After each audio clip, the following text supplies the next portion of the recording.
Frecuencia SEAC, música y danza al aire. Un espacio del Centro de Extensión Artística y Cultural de la Universidad de Chile. Acompáñanos cada jueves de 4 a 5 de la tarde para conocer más acerca del quehacer de la Orquesta Sinfónica Nacional de Chile, el Ballet Nacional Chileno, el Coro Sinfónico y la Camerata Vocal Universidad de Chile. Compositores, obras, canto, danza, sus distintos estilos y el trabajo tras bambalinas. En un diálogo de la periodista Priscilla Springisfeld, junto a interesantes artistas, por las ondas de Radio Universidad de Chile y en radio.uchile.cl.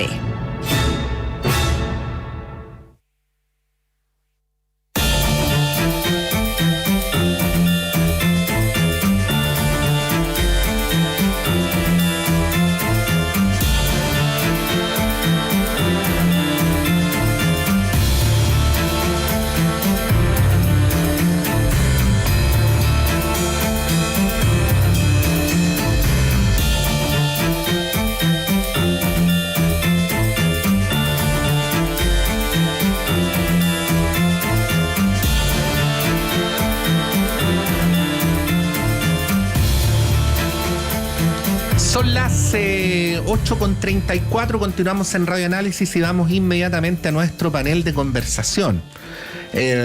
Vamos a saludar en primer lugar a quien ha sido todo este tiempo panelista estable de nuestra radio, la expresidenta de Evópoli, Luz Poblete. Muy bienvenida, Luz, gracias por estar acá. Como siempre, un gusto compartir con ustedes aquí los auditores de Radio Análisis Universidad de Chile. Sí, pues bueno, Luz Poblete, que también es secretaria general de la Facultad de Economía y Negocios de la Universidad San Sebastián. Y Luz, junto contigo, acompáñame a darle la bienvenida, porque está de vuelta luego de un tiempo fuera de nuestro panel, el analista y profesor de nuestra Facultad de Filosofía y Humanidades, Ernesto Águila. Ernesto, muy bienvenido y nos alegramos mucho que estés de vuelta acá en la radio. Muchas gracias por el saludo, Patricio, y saludo a Luz también. Sí, pues como ya se lo dije, Ernesto, fuera de micrófono, pero ahora se lo digo al aire, estamos muy contentos de que vuelvas. Aquí estamos. Muy bien. Ya, pues, se votó la mega reforma ayer, hablábamos recién con Rosales, Osvaldo obviamente tenía una opinión crítica por su mirada económica, pero aquí lo que nos corresponde más bien es el análisis político, ¿no? Si nos pudieran ayudar a ordenar las señales que derivan de la votación del día de ayer, ¿qué se podría decir? Luz. Bueno, no era fácil tener esta votación en medio del contexto de la acusación constitucional contra el exministro Grau, así que ahí había un efecto que se pensaba podía influir más o menos en esta votación por estar en paralelo en términos de el ambiente político, ¿no? Pero finalmente el gobierno sabía que al menos en la Cámara, en el Senado, era lo más probable que se votara a favor, con una izquierda unida, como siempre, en estos grandes temas, que habla bien de ellos, digamos, de qué cosas los reúnen literalmente en una votación que era importante para ellos y poder marcar la diferencia, y un oficialismo que está muy claro que tenía que avanzar con la aprobación de este proyecto, este megaproyecto, que era estructural, que es estructural para el gobierno y para la continuidad de para su desarrollo y su gestión de aquí a los próximos 4 años, y por lo tanto se tendrá que ver ahora cómo se da la discusión en la Comisión de Hacienda, con una apertura, al menos de lo que se escucha desde el gobierno, con una apertura a poder darle continuidad a las conversaciones, especialmente con la oposición, para poder llegar a la votación en particular. Por eso es previa las indicaciones que se tienen que dar en el contexto de las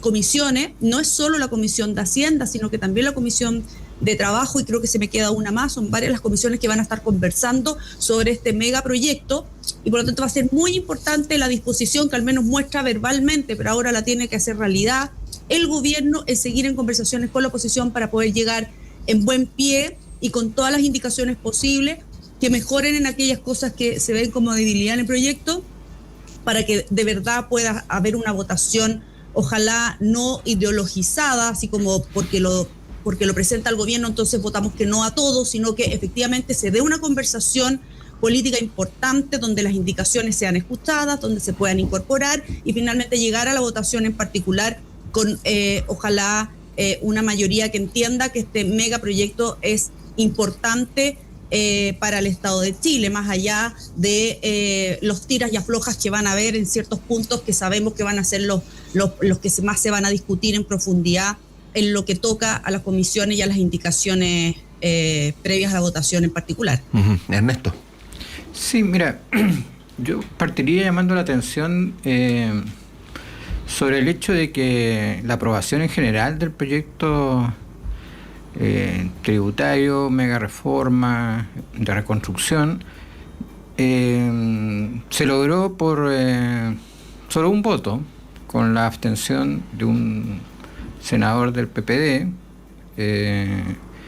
que permitió esta aprobación en general. O sea, fue bastante estrecho la aprobación, y eso, bueno, da una señal hacia el futuro de que si se mantiene el contenido tan radical que tiene esta reforma, su legitimidad no parte bien, porque esa aprobación tan estrecha augura que si esto sigue tal cual, probablemente el próximo gobierno lo primero que va a hacer echar abajo esta mega reforma, y esa no es una buena manera de construir el país, porque cosas de esa magnitud, como la estructura tributaria del país, de Chile, son cuestiones que requieren consenso mucho más amplio. A ver, pero déjame hacerte, Ernesto, una pregunta pretendidamente tonta, solo para llevarte la contra, ¿no? ¿Por qué en un sistema democrático donde hay elecciones validadas por todos los sectores políticos y por lo tanto el Congreso Nacional establece una relación de mayorías y minorías, no habiendo además un quórum establecido para este tipo de reformas, sería especialmente cuestionable que se imponga la mayoría democrática? O sea, esa mayoría es el reflejo de la última elección parlamentaria, a eso me refiero. Sí. No, yo no tengo una objeción como al carácter democrático de lo aprobado ayer, no, en ningún caso. O sea, se aprobó en democracia, se gana por un voto y punto. Pero lo que yo sí digo es que cuando tú apruebas temas que son bastante estructurales, y lo haces por mayorías muy estrechas, lo más probable que ocurra es que cuando se elija democráticamente otra opción que sea opuesta a esta, por ejemplo, todos estos últimos 10, 15 años lo que ha predominado es la alternancia, ¿no es cierto? El incentivo está puesto para revertir lo que ayer se aprobó. Pero eso no es una objeción a que lo que ocurrió ayer fue democrático, pero tampoco se puede hacer una objeción a que en el día de mañana se pretenda revertir todo lo que se aprueba, si se mantiene, como digo, esta radicalidad que solamente se vio en Chile con De Castro, no sé, al inicio de la dictadura, pero claro, en un contexto político muy distinto. O sea, esta mega reforma es una ruptura con la trayectoria que la derecha había seguido desde el año 90, en términos de que sus ideas, obviamente las seguía defendiendo, impulsando, pero estaba mucho más preocupada de construir una cohesión social, un cierto pacto social que diera fundamento a un Chile mucho más, como decía, cohesionado. Y yo creo que esta mega reforma, por varias de las medidas que tiene, yo creo que hace saltar por los aires nuestro precario cohesión social, y eso puede ser pan para hoy y hambre para mañana.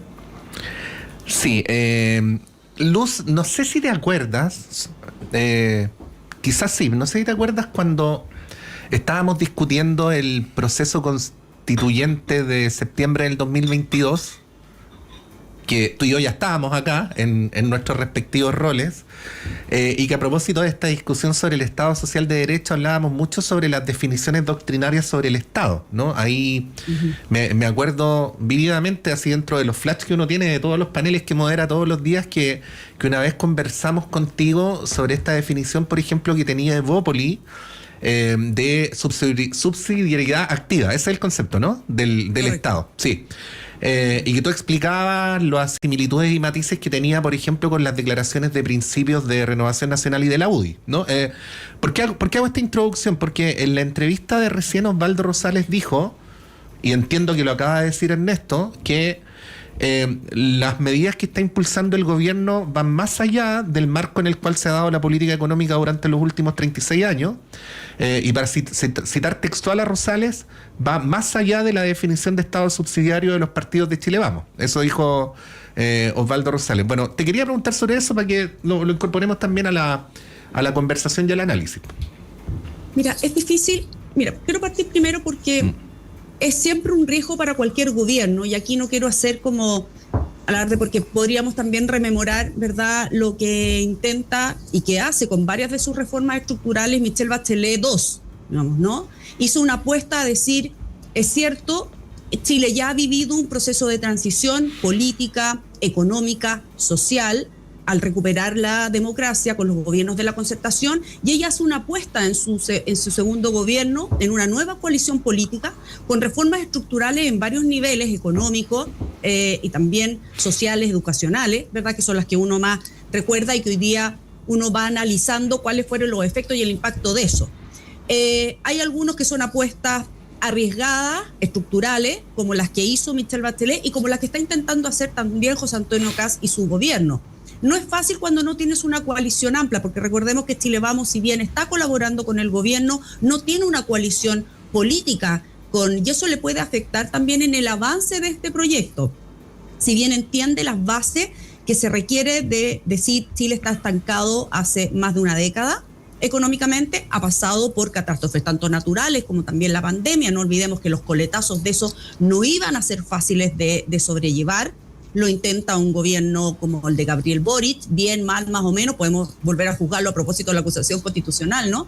Pero lo que sí uno tiene que pensar es decir, cuando yo hago una apuesta, y además este gobierno hace una doble apuesta, hace la apuesta de hacer una reforma estructural en términos económicos, que va a tener efectos también sociales y políticos, evidentemente, pero también es estructural en términos de cambiar la forma en que se están haciendo las cosas hasta ahora. No porque haya resultado tiempo atrás, significa que tiene que seguir por décadas, porque la sociedad va evolucionando y efectivamente el mundo también te empuja a tratar de pensar fuera de la caja.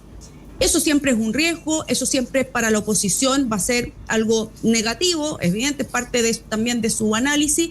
Yo lo que espero de la política en este caso es poder entender el rol del Estado, porque efectivamente, bien lo decía Ernesto, lo que está pasando con la política chilena, además de la polarización de sus posturas y sus propuestas, es también lo que está pasando cuando uno tiene que decidir por ciertas políticas que debieran ser políticas de Estado y más a largo plazo, y no pretender que cada vez que cambie el gobierno, entonces vuelve a cambiar todo el sistema, tanto el sistema político, que harta falta le hace también una reforma estructural, ¿no? El sistema económico y el sistema más bien social o de cohesión social, o hacia dónde se empuja la cohesión social. Cuando uno está en un momento político como el nuestro, polarizado, y de Latinoamérica también, déjenme decirlo, y probablemente en otros países del mundo de la misma manera, polarizado, se hace difícil tratar de entender que propuestas estructurales como las que está proponiendo este gobierno den un fruto si es que la discusión política no cambia de tono.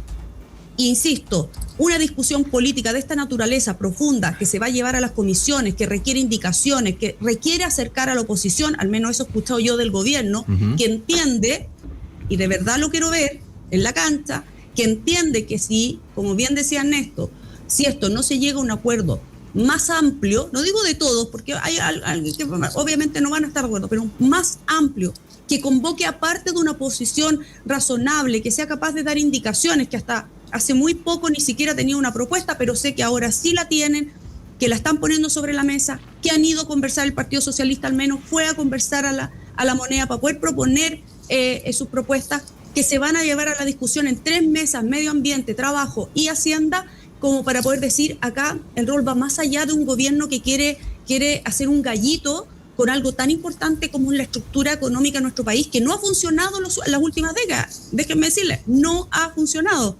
Y está trayendo las consecuencias del gobierno que recién acaba de salir, que se llevó todos los coletazos de la pandemia, y para qué decir los gobiernos anteriores en esta alternancia que se ha vivido. Ninguno ha sido capaz de repuntar la economía, entendiendo que hay un contexto global que no está fácil y que obviamente hay que apostar a pensar fuera de la caja, y esa es la apuesta que está haciendo el gobierno para, además, en una mega reforma, porque no es solo algo estructural puntual, sino que lo ha planteado a nivel general, y ahora se va a tener que llevar la discusión en particular. Y para llegar a esa discusión en particular, para que no le voten todo, votar, me refiero negativamente todo, está obligado a negociar, está obligado a abrirse, está obligado a incorporar indicaciones que mejoren el proyecto para poder encontrar esa amplitud requerida para una política que ojalá no sea la política estructural de un gobierno en particular, sino que de una política de Estado que requiere de un manejo distinto de aquí en adelante, dado la dinámica del contexto y cuánto ha cambiado. Ya, ahí Luz, una pregunta cortita, no vamos a negar la evidencia, porque ha sido el propio presidente de la República el que ha dicho ayer que ahora se abría un espacio para discutir los artículos, ha sido el propio ministro Alvarado el que ha dicho que ahora viene el momento de incorporar el concurso de todas las fuerzas políticas. Por lo tanto, con esas dos afirmaciones uno podría dejar por saldado el punto. Mi único matiz con eso, te lo pregunto, Luz, es que las señales que había venido dando el ministro Quirós hasta el momento inmediatamente previo a la votación eran distintas, tenían que ver más bien con el imperio de la mayoría simple y de no prolongar innecesariamente la discusión. ¿Para ti esto queda zanjado? O sea, ¿hay un cambio de eje en la concepción del gobierno sobre el tema? Sé que el presidente lo dijo, pero... Sí, mi impresión, y era muy importante que fuera el presidente de la República quien lo dijera, porque el protagonismo que había tenido hasta ahora, desde que se propone la mega reforma, había sido del ministro Quirós, que es evidente, él es el digamos, responsable de esa cartera, es el responsable de llevar y empujar el proyecto, pero también están los ministros Alvarado, que sabemos que tiene un rol político de articulador muy importante, y va a tener que ir tomando protagonismo cada vez más, y en este proyecto en particular va a tener que tenerlo. Entonces, que lo declare el presidente de la República y lo declare el ministro Alvarado no es menor para dar la señal de que avance. Está zanjado, Patricio, es una palabra muy amplia porque la discusión todavía no parte, o va a partir en las comisiones, y ahí se va a ver la verdadera vocación de escuchar al otro, de incorporar indicaciones y obviamente de defender sus puntos, porque convengamos que escuchar no necesariamente significa aceptar e incorporar todo sin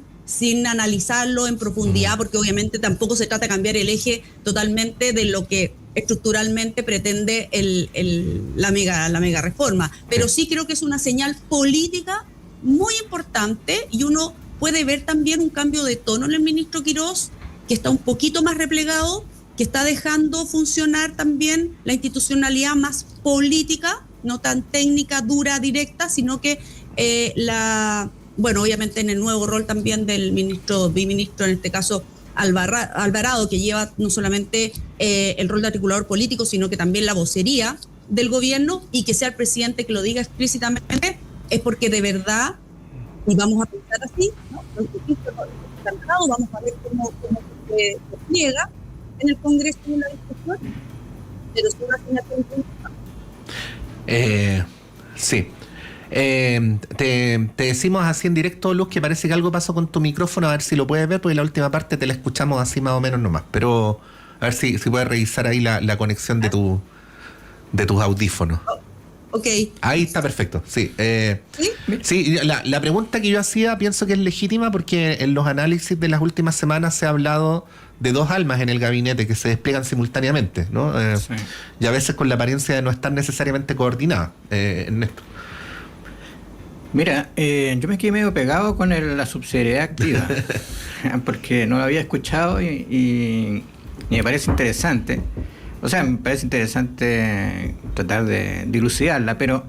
es el punto 7 de la Declaración de Principios de Bópoli que tengo acá en mi pantalla. Perfecto, vamos a tener que estudiarla.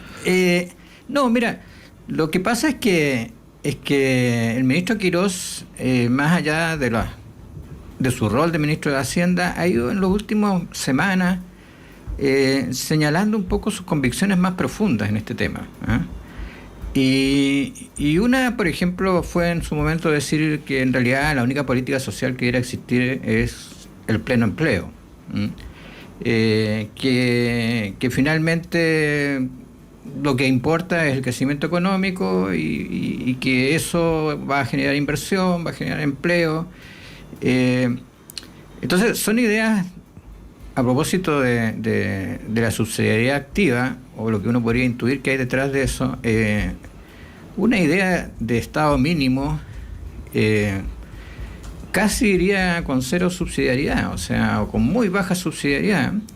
Y para qué decir con una idea de Estado más social de derecho, en el sentido de asegurar o reconocer que existen ciertos derechos sociales que son derechos, llamémoslo así, civilizatorios, o sea, el derecho a la salud, el derecho a la educación, y que eso requiere un Estado capaz de asegurarlo. O sea, yo creo que eso está en la discusión. Yo por ejemplo, me he dado cuenta que la mayoría de los personeros de derecha, no sé si Opoli, en general hablan de los derechos como de beneficios. Uh-huh. O sea, son beneficios que se pueden quitar o sacar porque son eso, no son derechos. Por ejemplo, en el tema de la gratuidad para los que cometan, digamos, incivilidades, está un poco un concepto de que tú puedes ir y quitarle el derecho a la educación a las personas que necesitan gratuidad para poder ejercer ese derecho, porque en realidad más que un derecho es un beneficio. Uh-huh. Bueno, pero digo todas estas cosas porque en realidad me parece que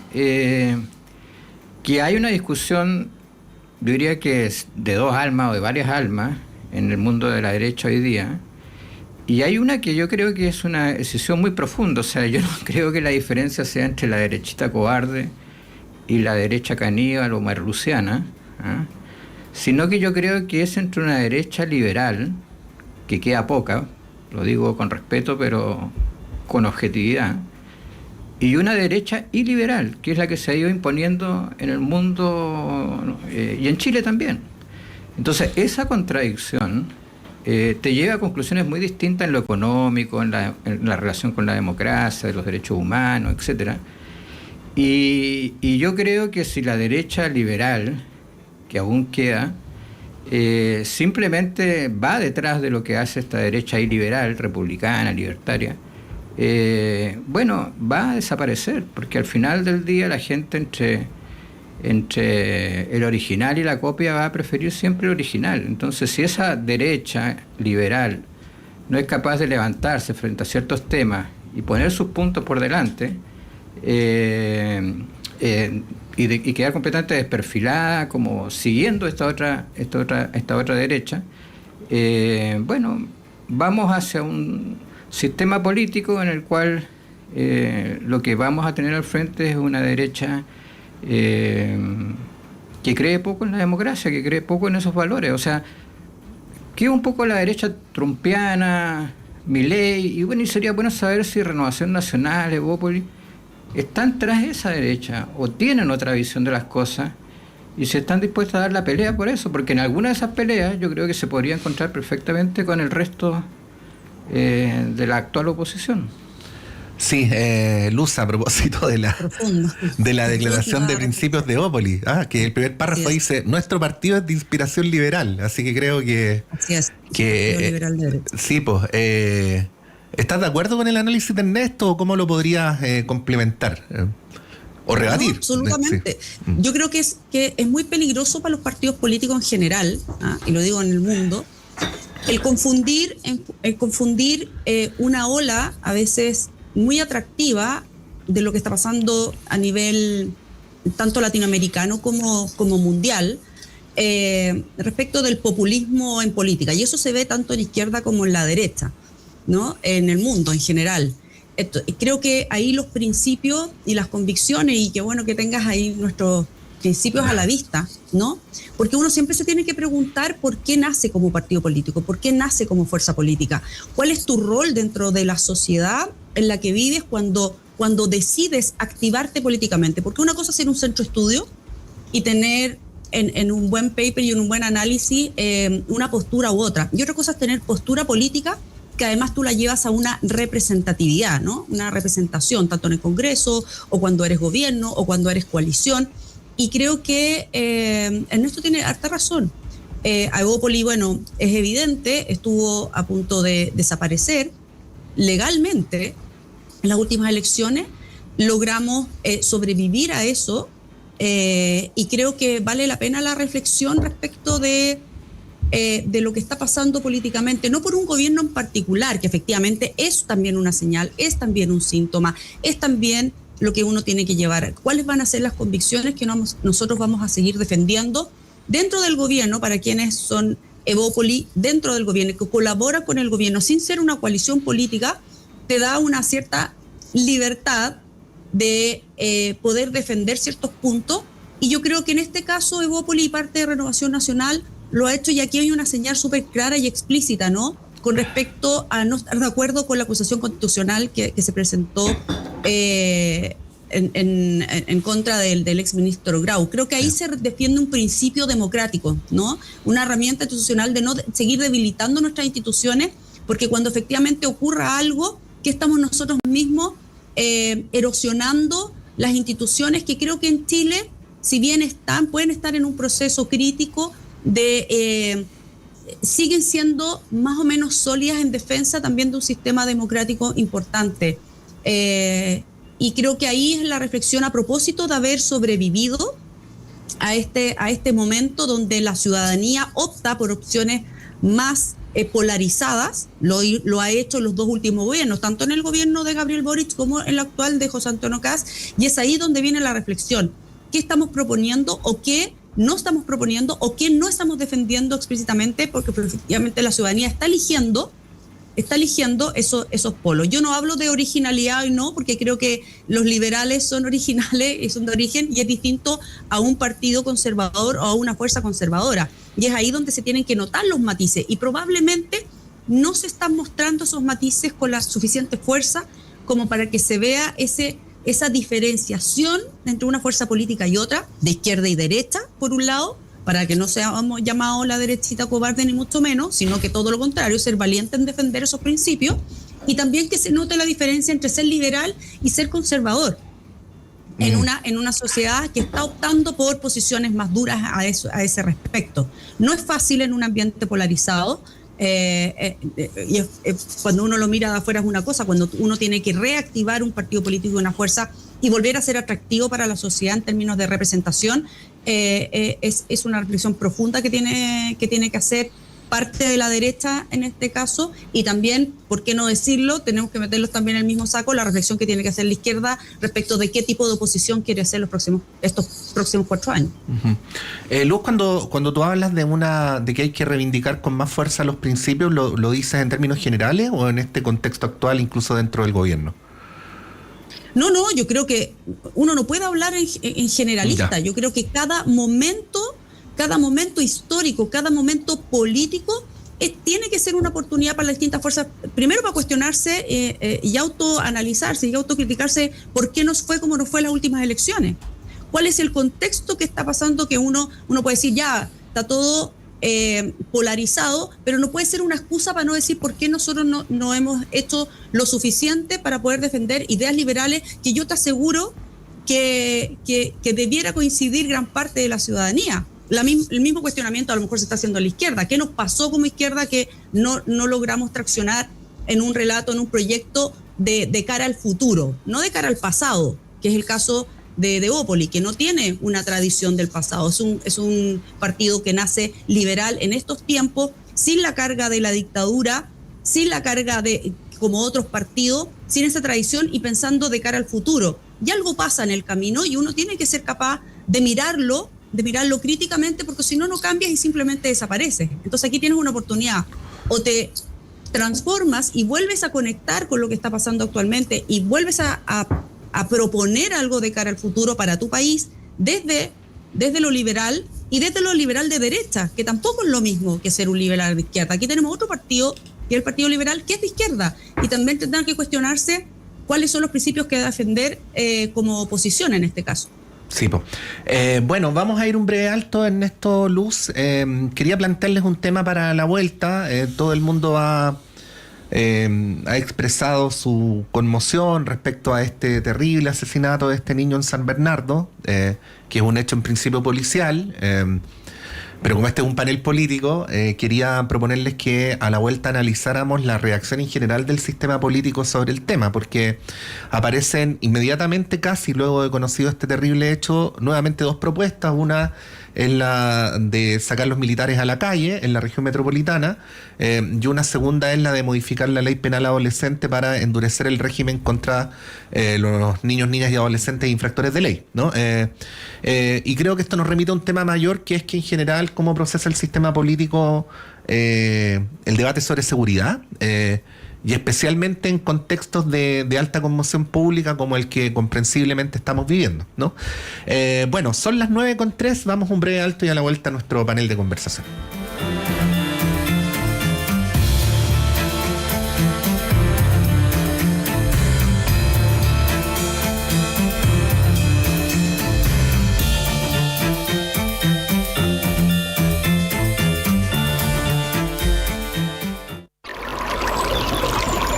Aguas Trayén o Cascada en Mapudungún es la mejor agua purificada con tecnología de última generación. Para más información, visite su página web www.aguastrayen.com.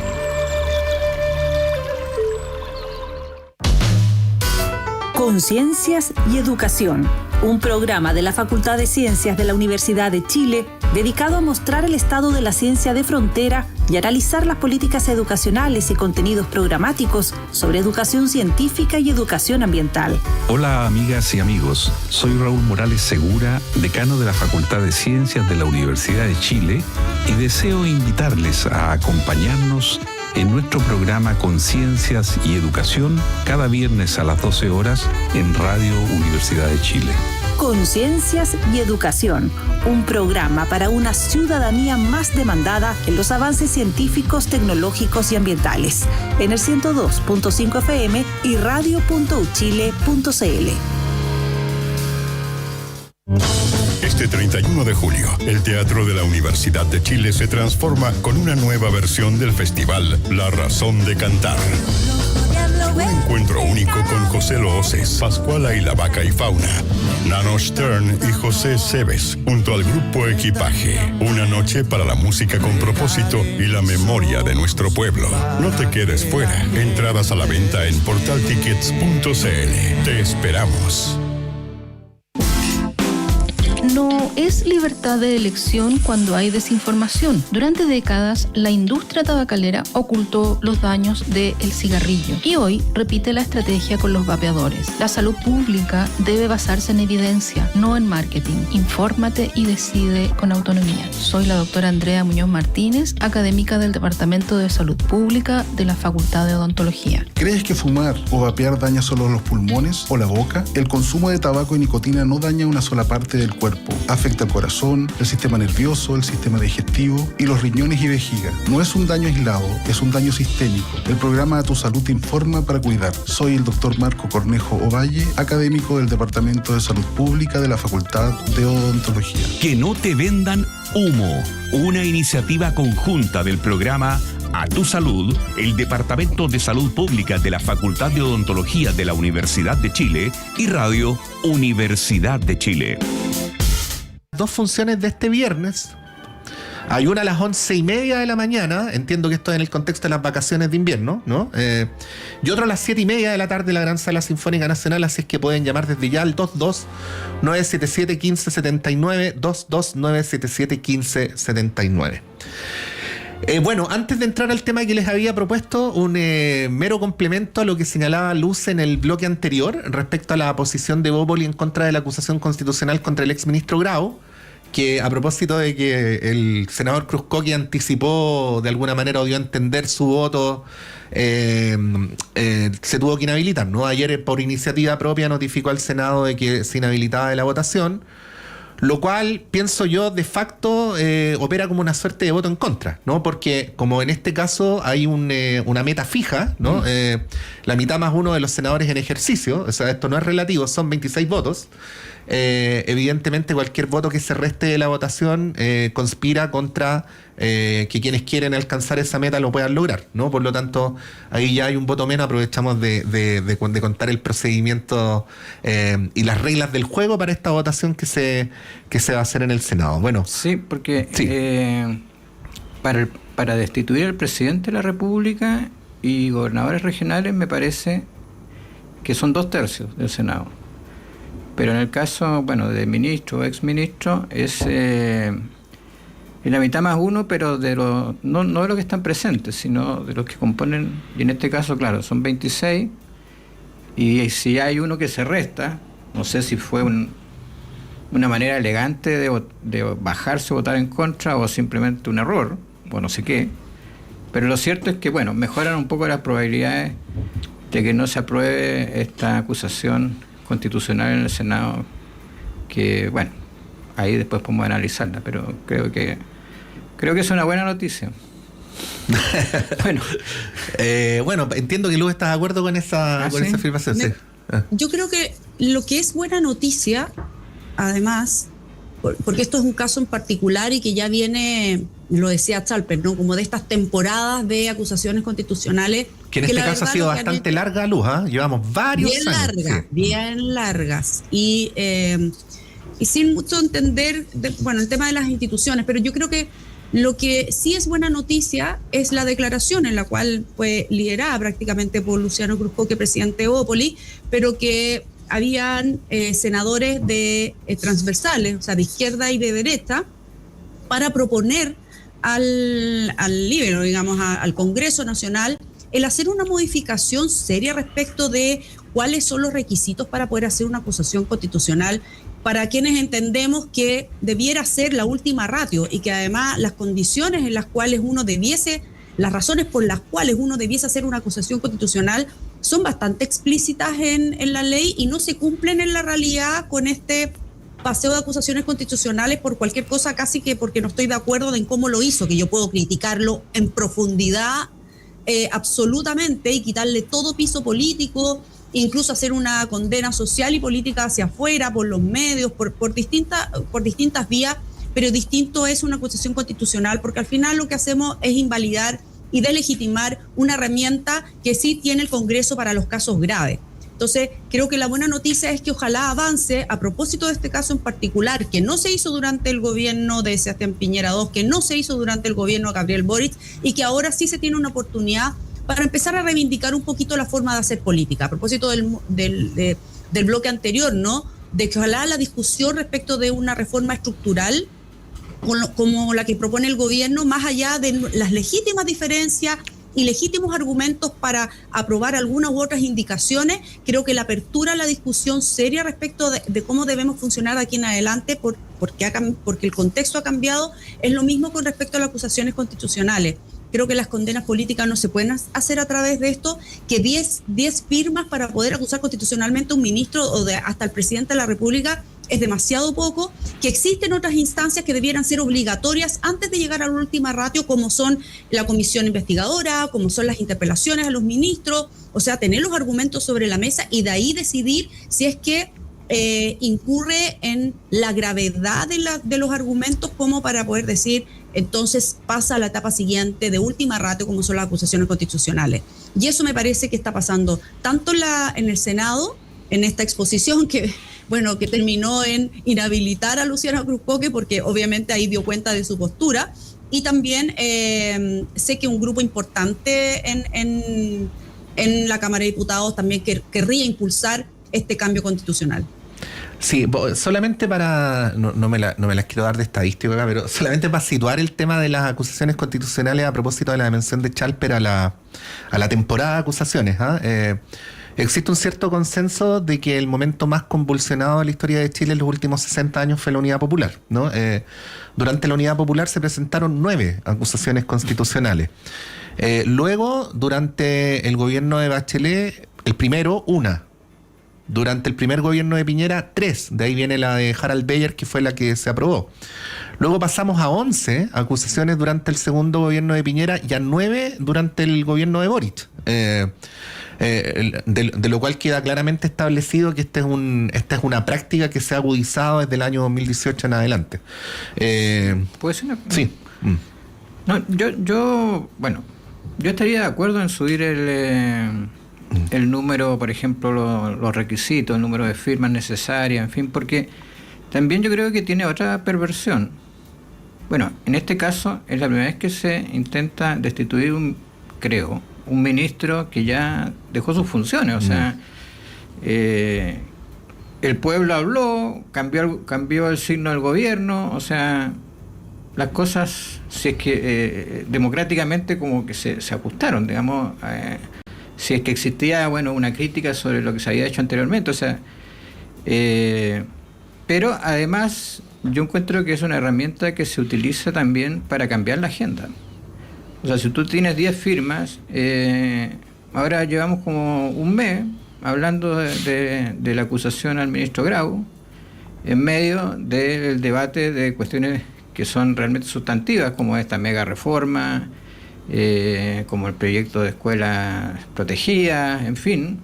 Me parece que, claro, 10 firmas, si tú quieres imponer otra agenda, esto de la acusación constitucional puede ser perfectamente también utilizada en ese sentido, o sea, por lo tanto, ya el grado de distorsión que tiene es superlativo y está muy alejado ya de lo que la propia Constitución dice, que abandono de deberes o unas agresiones constitucionales importantes. O sea, equivocarte en un cálculo, que además ni siquiera se equivocó finalmente el gobierno anterior, en las proyecciones que siempre se están corrigiendo en economía, que eso sea, digamos, transgredir la Constitución, bueno, yo creo que realmente es un papelón, digamos, esta acusación constitucional. Sí, sí, Luz. Pato, lo bueno de tener aquí a la mano la inteligencia artificial, que uno le va a ir haciendo preguntas, efectivamente son 3 acusaciones las que se han hecho con los ministros ya renunciados a sus cargos. Pero dentro del mismo gobierno. Claro, sí. Dentro del proceso, porque tienen un timing, ¿verdad? Tienen que pasar, creo que son 6 meses, en que uno todavía puede acusarlo, ¿cierto?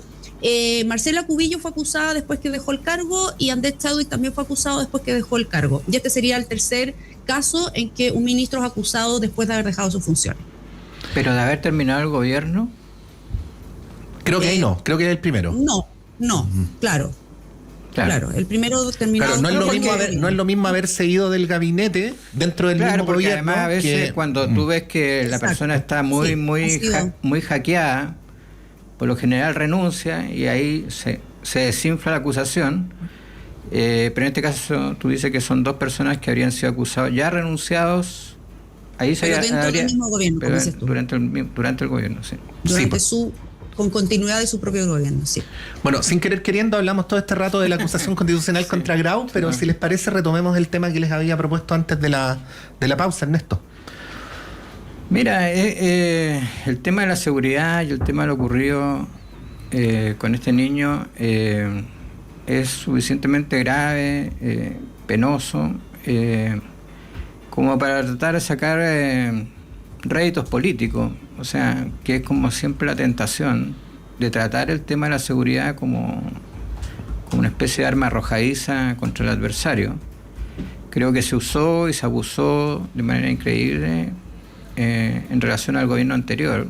O sea, cualquier muerte en cualquier lugar del país, era directamente acusado al gobierno, el presidente. ¿Por qué no se pronuncia el presidente? Digamos, ¿hasta cuándo permitimos todo esto? En fin. ¿Dónde está el merluzo? ¿Por qué no opina? ¿Por qué se está escondiendo? En fin. Bueno, llegó el nuevo gobierno y la verdad es que ni los homicidios han disminuido, ni las brutalidades como esta tampoco, ni había un gran plan tampoco para enfrentarlo. O sea, es un tema que no se va a resolver por frases altisonantes, sino por un trabajo sistemático, por medidas que además tampoco se abren paso, algunas de ellas, como el famoso levantamiento del secreto bancario para combatir el crimen organizado.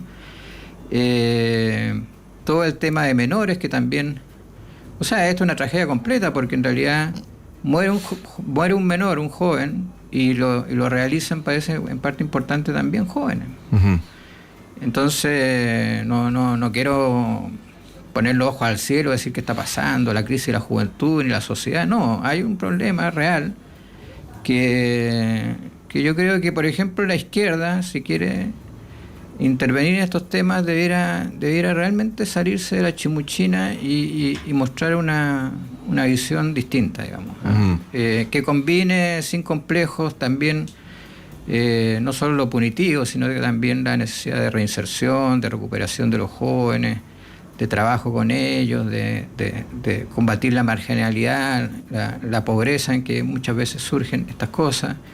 Y eso no es buenismo, es hacer una política integral sobre seguridad, que yo creo que es lo que corresponde hacer en este país. Y quien quiera sacar rédito a esto, bueno, ojalá que la ciudadanía también empiece a comprender que hay gente que se toma en serio esto, o sectores políticos que se toman en serio esto, y otros que quieren simplemente obtener rédito de corto plazo, pero que no van a hacer nada concreto. Como yo creo que en parte no ha ocurrido nada en este gobierno significativo sobre el tema de seguridad, o sea, realmente significativo. No ha habido un cambio que la gente perciba. Yo creo que ha sido probablemente por lo que votaron a este gobierno, la gente que lo votó y que probablemente no estaba tan de acuerdo con muchas cosas culturales o ideológicas que traía Kast, pero creyó que este gobierno iba a significar más seguridad. Ahí, Ernesto, dejando fuera a Belín Matei, que apuntó directamente al presidente y a su política de seguridad por este asesinato, ¿no? Pero tú adviertes, o entendí mal, adviertes que hay un sesgo, no sé si llamarlo político-mediático, en el que en el gobierno anterior habría como un reflejo a culpar al presidente o al gobierno de cualquier crimen de alto impacto público, y que aquí habría una vara diferente. Bueno, yo trabajé en los últimos 4 años en el segundo piso de la Moneda con el presidente Boric, y por lo tanto fue una etapa en que tenía la obligación de estar muy al día en lo que ocurría, entonces tenía que leer todo, en fin. El presidente tenía mucha agenda sobre temas de seguridad. Y la ministra Toay y el ministro Cordero todos los días. Claro, todos los días, la pauta, y leyes, no sé, sacamos como 50 leyes, la mayor cantidad de leyes de todos los gobiernos, en fin, o sea, había un activismo súper grande, con resultados discretos, como suele ocurrir con todas estas cosas. Con resultados mediáticos, quieres decir, comunicacionales. Bueno, comunicacionales muy bajos, pero también algunas cosas se lograron en términos de mayor seguridad, pero es un tema de largo plazo. Entonces, claro, yo realmente observaba los medios de comunicación, a ciertos, ¿cómo se llama?, locutores, no sé si se dice, pero de los matinales, digamos, gente que se indignaba, estoy tan indignado porque murió tal persona, tal allá, ¿qué dice el presidente? En fin. Veo muy poca interpelación, o sea, creo que la interpelación más dura acá sobre este tema lo ha hecho hasta el momento, creo que Matei. Que le dijo, usted no traía nada, no traía ni un programa. O sea, yo lo escuché ayer para venir, porque pensé que estas cosas tenía que ponerme al día. Y fue contundente, o sea, no lo está diciendo, no sé, la izquierda, lo está diciendo alguien que fue la candidata presidencial de un sector significativo que fue Chile Vamos. Y con está dentro del gobierno, sí. Exactamente. Sí. Luz. Bueno, estoy en hartas cosas de acuerdo con Ernesto. Yo creo que lo primero, el politizar de tal manera y caricaturizar muchas veces burdamente y utilizarlo políticamente el tema de la seguridad, y sobre todo cuando ocurren hechos tan lamentables, tan tristes, tan desesperantes como la muerte de un menor. Esto viene sucediendo hace harto tiempo, que hay un cambio en la criminalidad en Chile. La violencia en que se ejerce en cada uno ya no es un robo, el robo con violencia es violencia brutal al punto de la disposición a matar a otro ser humano, probablemente la mayoría de las veces indefenso, de una casa. Han matado viejitos en sus casas, a los mismos jóvenes, las balas locas. De verdad que es muy, muy preocupante, y la ciudadanía lo sabe y es su prioridad. Y yo ahí quiero a veces hay que reconocer cuando se hace buena política, porque no siempre es mala política, no siempre estamos en los paneles, Patricio, para criticar al gobierno de turno o para hacer bolsa a la oposición o los dimes y diretes, porque la ciudadanía necesita a veces ver señales de buena política en favor de ellos. Uh-huh. Y con eso quiero decir que un gobierno de Gabriel Boric, donde no tenía ni un párrafo, porque lo revisé, ni un párrafo sobre seguridad en su programa, tuvo que hacer un cambio radical. Voy a hablar solamente en el tema de seguridad para poder, porque se dio cuenta que era un tema prioritario para la ciudadanía. Y yo creo que en eso Gabriel Boric fue inteligente y puso después del chascarro que hubo con la ministra, ¿no? Tratando de entrar a Temu Cuycuy, que le costó el puesto, y luego de recurrir a la experiencia de una ministra como Carolina Toá, que insisto, bien, mal, medidas más, medidas menos, como lo hace la política, ¿verdad? Que es todo, siempre está todo mal, ¿no? Sí logró avanzar en materias de seguridad, pero también lo logró hacer porque hubo una oposición donde el tema seguridad no estaba ideologizado, no era como decir, mira, dado que lo propone un gobierno de izquierda, entonces yo le quito la sal y el agua y rechazo todas las leyes, y gracias a eso ha sido el gobierno que se jactaba además de decir, yo creo que son más de 60 las leyes sobre seguridad o políticas públicas que avanzaron en una política de Estado respecto a seguridad que el ministro Arrau fue capaz de reconocer cuando dice, y obviamente recibiendo la crítica del mismo oficialismo, ¿no? Por reconocer que sí se avanzó en materias de seguridad en el gobierno anterior, gracias al apoyo de un Chile Vamos o de Chile Vamos, en realidad, mayoritariamente, que sí es capaz de reconocer que existe una política de Estado que podrá tener matices más, matices menos respecto de su implementación, y esas son las leyes que van a seguir avanzando. Pero como dicen esto, este es un tema muy complejo, muy profundo, que no se trata solo de poner leyes punitivas, ¿verdad?, que se pueden analizar y están en justa medida, hay que analizarla, pero hay que tener una política de Estado integral, porque esos jóvenes que han sido capturados por el narco, por las drogas, por el consumo de drogas, no solamente el narco en términos de la dinámica del crimen organizado, sino que también del consumo de drogas, que ha aumentado muchísimo, más la violencia con la que ejercen menores de edad, porque si uno hace un análisis, el porcentaje es alarmante respecto de los jóvenes que cometen delitos con mucha violencia. Hay que hacerlo bastante más integral, bastante más profundo, parte también por la educación. Hubo una ley aprobada que nadie le dio pelota, una ley muy importante que fomentó y promovió Felipe Kast, que es devolver a los colegios y al currículum escolar el deporte, la música, el arte, la cultura, la robótica, cosas que se habían dejado de lado a propósito de la crisis ya educacional que tenemos, que es un contexto que debiera ser un contexto protector del joven, de los niños y jóvenes de nuestro país, y además para su futuro y su desarrollo, y que está siendo hoy día un contexto de violencia también, y de inseguridad en vez de ser de un factor protector. Y creo que esas cosas también se tienen que ir mostrando para que sea un avance como Estado de Chile, que sea, si hay algo que estamos de acuerdo es el tema de la seguridad, si hay algo que estamos de acuerdo en que tenemos que proteger a nuestros jóvenes, a nuestros niños, niñas y jóvenes, entonces eso se tiene que notar también en lo que vaya a pasar con el plan de seguridad de este gobierno, pero también con las leyes que van a ser promulgadas y que están siendo presentadas ya en el Congreso Nacional. En 4 meses, imposible cambiar esta realidad, es una realidad compleja a largo plazo, pero que requiere de la voluntad política transversal. Sí, 2 comentarios al final nomás, que primero, Luz, así sumando y estando muy de acuerdo contigo, contra estas derivas demagógicas que a veces tienen los matinales o ciertos debates políticos legislativos. Creo que la realidad nos demuestra cotidiana e insistentemente que este no es un tema de soluciones sencillas, que es multidimensional, que tiene soluciones de largo plazo.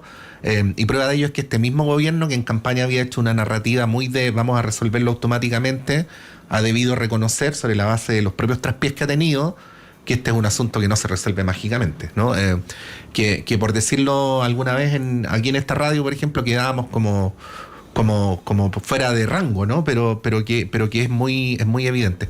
Y lo otro, agregar nomás como mención, ahí te parece que tienes ganas de agregar algo de esto, pero como mención nomás que esta idea de los militares a la calle, que en su momento fue una idea del clivaje derechas-izquierdas, ¿no? La derecha a favor, izquierda en contra, se ha desacoplado un poco, porque tenemos, por ejemplo, en este debate a un alcalde socialista de San Bernardo, en un debate reciente al alcalde del Frente Amplio de Maipú, proponiendo la salida de los militares a la calle. Y en esta radio yo, por ejemplo, tuve la ocasión de entrevistar el año pasado tanto al senador Osandón como al exdiputado correligionario tuyo, Luz, actual ministro Undurraga, que planteaban su posición al tema. Y son los propios comandantes en jefe los que han planteado también en el COSENA, en entrevistas mediáticas, que consideran que su propio rol no es estar ahí, sino en las tareas de la defensa nacional. Bueno, Ernesto, tú querías, te vi con ganas de querer agregar algo. ¿O?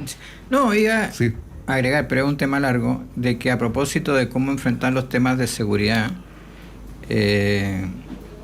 tampoco se puede hacer transgrediendo derechos y libertades individuales, como quedó en evidencia con el fallo del Tribunal Constitucional, que yo diría que echó abajo el corazón de esa propuesta de escuelas seguras o protegidas, quitándole a las personas que cometían ciertos delitos, faltas, digamos, la posibilidad de tener después gratuidad, o la posibilidad de revisar a los jóvenes dentro del colegio por parte de la PDI de Carabineros sin una orden de fiscalía. O sea, cuestiones que en realidad yo creo que es un como dicen los españoles, es un postureo.